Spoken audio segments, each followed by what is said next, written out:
Goeiedag en baie welkom by Woordspieël.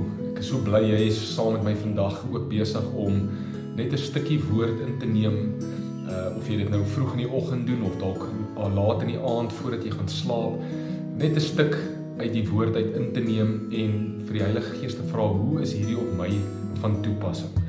As jy elke dag dit doen saam met my, dan gaan ons stelselmatig deur die hele Bybel werk en jy gaan sien dat jy jouself in Christus begin raak sien in die woord en jy gaan sien hoe jy transformeer as jy hierdie woord vat en jou lewe daarop bou. Vandag lees ek saam met jou uit Johannes hoofstuk 4 vers 22 en my tema is aanbid wie ek nie ken nie. Aanbid wie ek nie ken nie. Ek lees vir jou. Jesus sê, julle aanbid wat julle nie ken nie.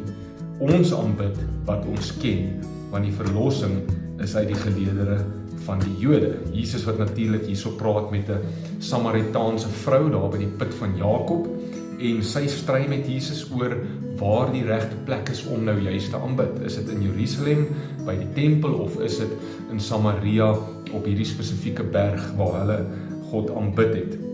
Jesus antwoord en hy sê vir haar in hierdie gedeelte dat dit gaan eintlik nie oor waar jy aanbid nie. Daar kom 'n tyd en dit het reeds aangebreek wanneer die ware aanbidders die Vader sal aanbid in gees en in waarheid. Dit gaan nie oor die plek, dit gaan nie oor die gebou nie. Die belangrike vraag is, ken jy die een wie jy aanbid? Nou, ek moet vir myself daardie selfde vraag vra wat Jesus aan daardie vrou gevra het. Ken ek die God wie ek aanbid? Ken ek God se karakter? Het ek die korrekte beeld van God? Ken ek God? Dit is belangrik dat my geloof nie gaan oor waar ek noodwendig aanbid nie of selfs hoe ek aanbid, maar ken ek die God wie ek aanbid? Is daar 'n persoonlike verhouding tussen my en God? Verstaan ek God se liefde en sy genade, as ook sy heiligheid en sy geregtigheid? Verstaan ek dit? Is ek besig om God te aanbid in waarheid, so volgens die manier waarop hy wil hê ek moet hom aanbid? Indien nie, moet ek die begeerte dan begin kweek om hierdie God te leer ken, om die regte beeld van hierdie God te hê, die beeld wat Jesus Christus aan ons kom tentoonstel het. Ek dink C.S. Lewis wat sê die beeld wat by jou opkom wanneer jy aan God dink en wanneer jy God aanbid en wanneer jy bid, is die belangrikste ding rondom jou godsdiens. Ken jy hierdie God?